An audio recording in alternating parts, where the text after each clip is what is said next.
आज गुरुपौर्णिमेचा दिवस आहे. हा दिवस त्यांनाच महत्त्वाचा वाटतो ज्यांनी आपल्या जीवनामध्ये गुरुतत्वाला आपलंसं केलेलं आहे, ज्यांनी आपल्या जीवनामध्ये कोणातरी श्रेष्ठ माणसाला गुरु केलेला आहे. त्या माणसाच्या दृष्टीनं हा महत्त्वाचा दिवस आहे की स्मरण करण्यासाठी की आपण गुरु केलेला आहे, हे त्यांना स्मरण करण्यासाठी हा दिवस आहे. आणि गुरूंच्या विषयी आपलं जे कर्तव्य आहे, आपली जी भक्ती आहे, आपली जी निष्ठा आहे, हे दाखविण्याविषयीचा हा दिवस आहे. पहिला प्रथम आपण सर्वच जो ईश्वर आहे, परमात्मा आहे, त्या परमात्म्याचं जे प्रतीक आहे त्या परमात्म्याच्या प्रतीकाची आणि ऋषीमुनींची सगळ्यांची आम्ही आज सेवा केली, भक्त केले, पूजन केलं, सगळं केलं. आणि याच्यानंतर आज इथे आपण आलेलो आहेत. इथे गुरुच्या महात्म्याविषयी भजनं झाली, गुरुच्या महात्म्याविषयी ब्रह्मानंद स्वामी यांनी प्रवचनही केलं आहे. मी आता काय बोलणार, आमची आता जाण्याची वेळ आलेली आहे आणि आता आमच्या शरीराकडून काही घडत नाही, होत नाही, चालत नाही. तेव्हा 22 वर्ष झालेली आहेत आणि ह्या 22 वर्षामध्ये जेवढं भगवंताने आमच्याकडून कार्य करून घेतलं तेवढं कार्य करून केलेलं आहे. सगळ्यांची सेवा केलेली आहे, नामस्मरण करून घेतलेलं आहे. वेदांताचं शिक्षण देऊन धर्मप्रचार करण्यासाठी गावोगावाला मोठे साधक पाठवून दिलेले आहेत, देतो, पुढेही देतील. धर्माचा प्रसार व्हावा म्हणून शाळेत जाणाऱ्या मुलांना जेवू खाऊ घालून, निवास देऊन, त्यांचे लाड करून, सगळं करून त्यांना धर्माचं शिक्षण दिलं जात आहे. 100 विद्यार्थी इथे आपण राखलेले आहेत. याशिवाय इथे सत्यवान महाराज, रामेश्वर महाराज, ऋषिकेश महाराज, अशोक महाराज आलेले आहेत. आणि यांनी आपल्या ठिकाणी 51 विद्यार्थी त्या वाघदऱ्यासारख्या जंगलामध्ये ठेवलेले आहेत आणि त्यांची ते सेवा करतायत आणि शिक्षणही करतायत. आता जे आलेले होते अखंडानंद महाराज, त्यांनी एक 50-60 विद्यार्थी ठेवलेले आहेत. शीतलताई म्हणून जे बालम टाकलेलं आहे तिचेही 20-1 विद्यार्थी करतायत. भगवंताची सेवा करावी, नामस्मरण लावावं, ज्ञानदान करावं, ह्याच्यासाठी आश्रम असतात, गड असतात, काही संस्थानं असतात, आणखी काय काय जे असतात, मठ असतात. हे ह्याच्यासाठी मठ संस्थान, गड हे ह्याच्यासाठी असतात. स्वतः चांगलं तुंगलं खाऊन, मोठं एवढं पोट करून बसताही येत नाही असं पोट करून भोग करण्यासाठी मठ आणि आश्रम असत नाही.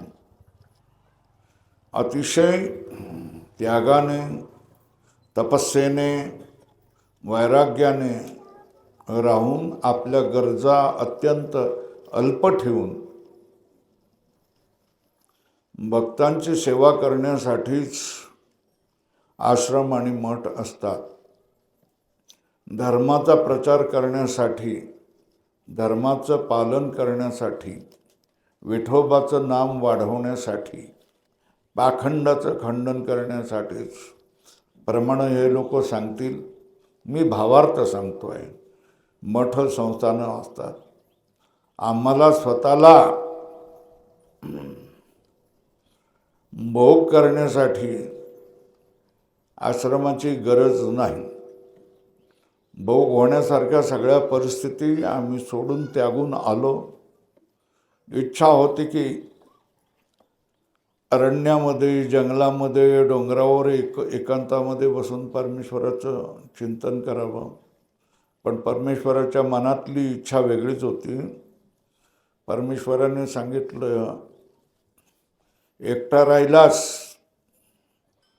तर तू मुक्त होशील. त्याच्यापेक्षा लोकांमध्ये जा आणि तू शिकलेला आहेस, जी मुक्ती मिळालेली आहे तुला, ती मुक्ती दुसऱ्यांनाही शिकव. आणि त्याच्यासाठी आहे पुन्हा आपण पहिला मूळचा आपला संसार सोडून दिला आणि हा पुन्हा काय केला, नवा संसार उभा केला. पहिला संसार हा आपल्या संसार, आम्ही काही लग्न बिग्न केलं नाही, नाही तर संसार म्हणजे लग्न असा अर्थ असतो. तर आम्ही काही लग्न बिग्न केलं नाही, पण संसारात होतोच ना. आई वडील भाऊ बहिणी हे सगळं असणारच ना. ते सगळं सोडून देऊन या ठिकाणी आलो आहे. तो परमेश्वराच्या आज्ञेला मागून, माऊलीची आज्ञेला मागून. माऊलीची आज्ञा सगळ्या साधकांसाठी आहे. सांगा बरं काय? परमार्थ सिद्धी चौथी घेऊन या आपल्या हाती, रिगाला भक्तिपंथी जगात येतो. तू मुक्ता झाला आहेस, तू मुक्त झालेला आहेस, ज्ञान प्राप्त केलेलं आहेस. ज्ञान प्राप्त करण्यासाठी आम्ही 10-10 वर्ष ऋषिकेशसारख्या ठिकाणी राहिलो. आपल्या जीवनात आम्ही मुक्त झालो. पण दुसऱ्यांना मुक्त करण्यासाठी परमेश्वराने आम्हाला आज्ञा केली की त्या हिमालयाच्या बर्फाच्या थंडीमध्ये आणि बर्फामध्ये मरून जाऊ नकोस, गंगेमध्ये वाहून जाऊ नकोस. सरळ सरळ मराठवाड्यामध्ये जा, तिथे दुष्काळ पडतो. वाहून जाण्याची आणि बर्फाने मरण्याची शक्यता कमी आहे. तू तिथल्या हवामानामध्ये जे मिळेल, भिक्षा मिळेल, ते भिक्षा खाऊन लोकांना धर्माला लाव. ते धर्माला लावण्याचं आम्ही इथे काम करतो आहे. या वर्षाला 50 लोकांना पंढरीची वारी करून आणली. जवळजवळ 50 लोक पांढरे कपडे घालून सेवा करायला लागले. दरवर्षाला 50 माय माऊल्या आणि नामस्मरण करणाऱ्यांचा सत्कार केला. 1 कोटी महिलांनी. ती या वर्षाला मथुराबाई राऊत ही वैकुंठाला गेली म्हणा किंवा मुक्त झाली म्हणा, मुक्त झाली. तिने 13 कोटी जप केलेला आहे. गेली, या वर्षाला ती संपले. यमुनाबाई म्हणून मुळेगावची आहे. तिने तशाच तऱ्हेने 10 कोटीच्या वर 13 कोटी जप केलेला आहे. बाबूराव मुळे म्हणून लाडे गावचे लोक होते, त्यांनी जवळजवळ 13 कोटी जप केलेला होता. तेही निघून गेलेले आहेत, मुक्त झालेले आहेत, शरीराने अपंग झालेले होते. 10 कोटी जप झाले केलेल्या अनेक मायमावल्या आहेत. आणखीही 5 कोटी जप केलेली अनेक माऊल्या आहेत, पुरुष मंडळी आहेत. माझं तुम्हाला सगळ्यांना सांगणं आहे की नामस्मरणासारखा दुसरा मार्ग नाही.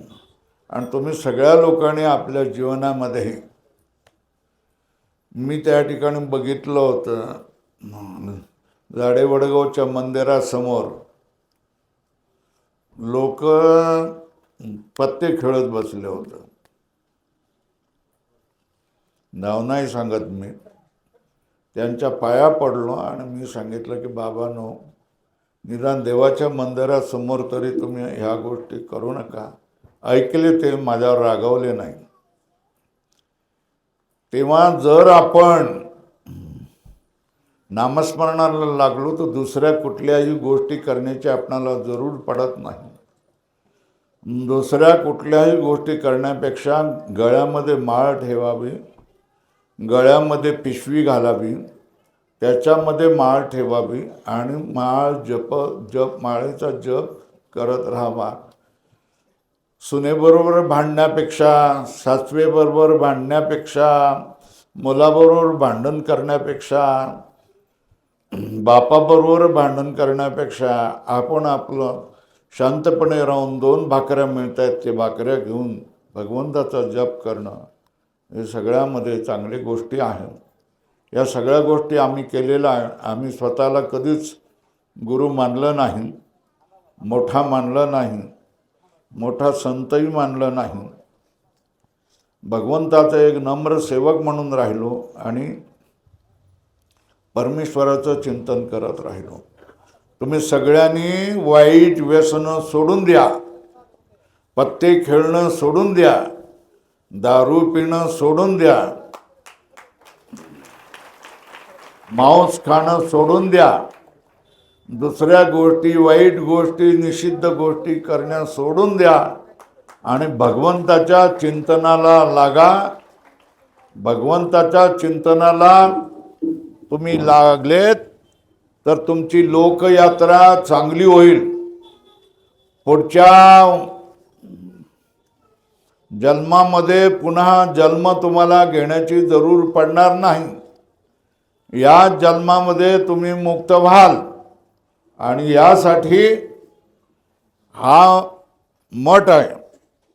कोणाला बरं करा, कोणाला बोरला पाणी लावून द्या, कोणाला विहिरीला पाणी लावून घ्या, लंगड्याला सरळ करा, म्हाताऱ्याला तरुण करा, कोणाला पोरं होत नसेल तर पोरं होऊ द्या.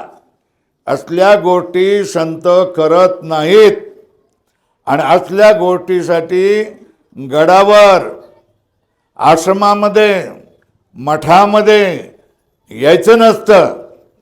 मठामध्ये फक्त एवढ्याचसाठी यायचं असतं की मी कोण आहे.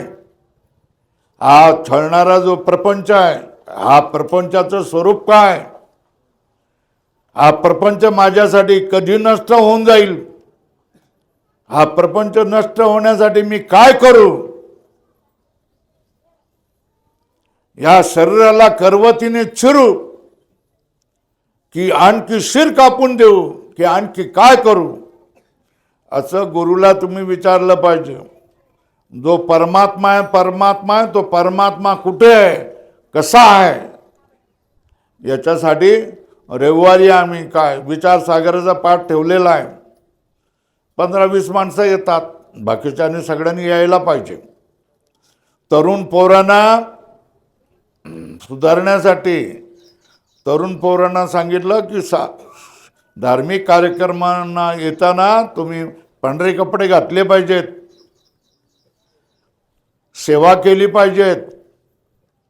ज्यावेळेला या ठिकाणी कुठला कार्यक्रम असेल तर सेवा केली पाहिजेत, गळ्यात माळ घातली पाहिजे, पंढरपूरला गेलं पाहिजे, आळंदीला गेलं पाहिजे.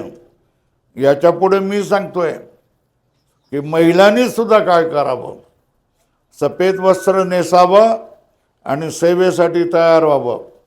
ज्यावेळेला कार्यक्रम असतील, आषाढी एकादशीचा कार्यक्रम असेल किंवा गुरुपूजनाचा कार्यक्रम असेल किंवा आणखी काही कार्यक्रम असेल, सफेद कपड्यावाल्या महिलांनी त्या ठिकाणी येऊन सेवा केली पाहिजे. तुम्ही सेवा केल्यानंतर तुम्हाला देवाला लावलं जाईल, देवाला लावल्यानंतर तुम्हाला ज्ञान दिलं जाईल आणि ज्ञान दिल्यानंतर तुम्ही या जन्मामध्ये मुक्त होऊन जाल. तेव्हा तरुण मुलांनी तरुण मुलींनी पाश्चिमात्य कपडे घालण्यामध्ये मोठेपणा समजू नये आणि आईबापाने यांना सरळ समजावून सांगावं की तू मॉडर्न बनण्याची काय गरज नाही आहे, धार्मिक बन. मी धार्मिक मुलगी आहे, मी धर्माला, देवा धर्माला समर्पण असणारी मुलगी आहे. हे तुमच्या मुलावर बिंबवा, नाहीतर या पोरी तुम्हाला मानणार नाही, कोणाचाही हात धरून निघून जातील. बघा, मी भविष्य सांगतोय. आणि हे व्हायचं नसेल तर देवा धर्माला लावा. आपले भारतीय कपडे ते भारतीय कपडेच ठेवा, नेसा. मॉडर्न कपडे नेसू नका. आणि मॉडर्न कपडे घालायचे असेल तर माझ्या पाया पडायला येऊ नका.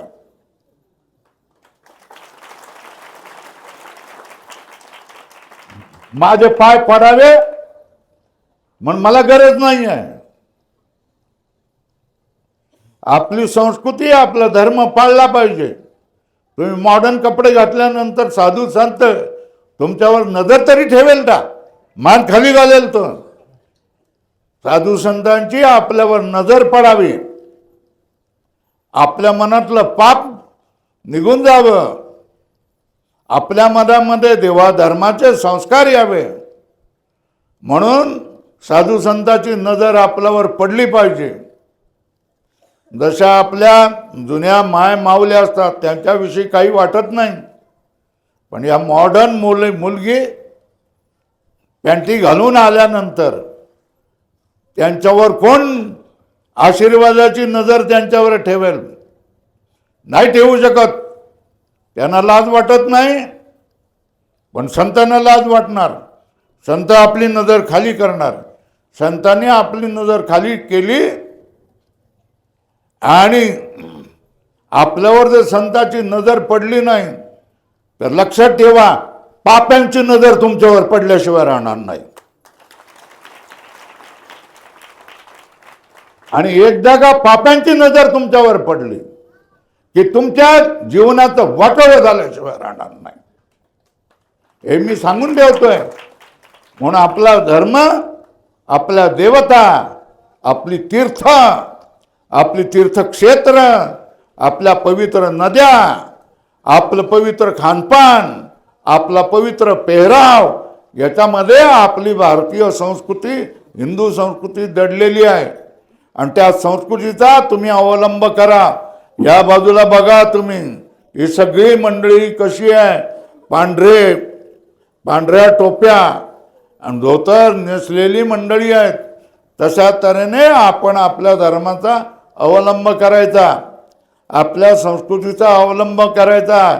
डोक्याला कुकू लावा, डोक्याला कुकू लावा, हातामध्ये काकणे भरा. ते भोंडे हात घेऊन माझ्याकडे येऊ नका आणि कुकू न लावता माझ्याकडे येऊ नका. तुमचं तोंड मला दाखवू नका. निदान धर्माच्या काळाच्या वेळेला तरी तुम्ही भारतीय वेश धारण कराल. आई बापांनी समजावा ना आपल्या मुलींना. कीर्तन प्रवचन असेल त्यावेळेला असल्या मॉडर्न मुलींनी बिलकुल त्या टाळकऱ्याच्या जवळ जायचं नाही, टाळबीळ घ्यायचं नाही, काही करायचं नाही. शांतपणे गुपचूप मागच्या बाजूला बसायचं. असू द्या, बोलण्यासारख्या गोष्टी खूप आहेत, पण बोलायचं नसतं. अर्जुन महाराज कीर्तनाला आलेले आहेत. या कीर्तनाला प्राधान्य आहे आणि तुम्ही माझ्यासाठी येत नाहीत हे मला माहिती आहे. तुम्ही केवळ आणि केवळ अर्जुन महाराजासाठी येत असतात, कारण अर्जुन महाराज हा तुमच्या समाजाचा आहे. अर्जुन महाराज हा तुमचा गाववाला आहे. अर्जुन महाराज हा तुमच्या जातीचा आहे. अर्जुन महाराज हा कीर्तनकार आहे. म्हणून तुम्ही येतात. मला माहिती आहे तुम्ही इथे आलेले आहेत ते अर्जुन महाराजाचं कीर्तन ऐकण्यासाठी आलेलं आहे. आमचं एडफड वाजून काही उपयोग नसतं, आम्हाला कोणी मानत नाही. असू द्या. सगळे जे माझे जुने साधक मंडळी आले आहेत त्या सगळ्यांचे आभार. त्यांनी मला भेटल्याशिवाय जाऊ नये. नवीन जी मंडळी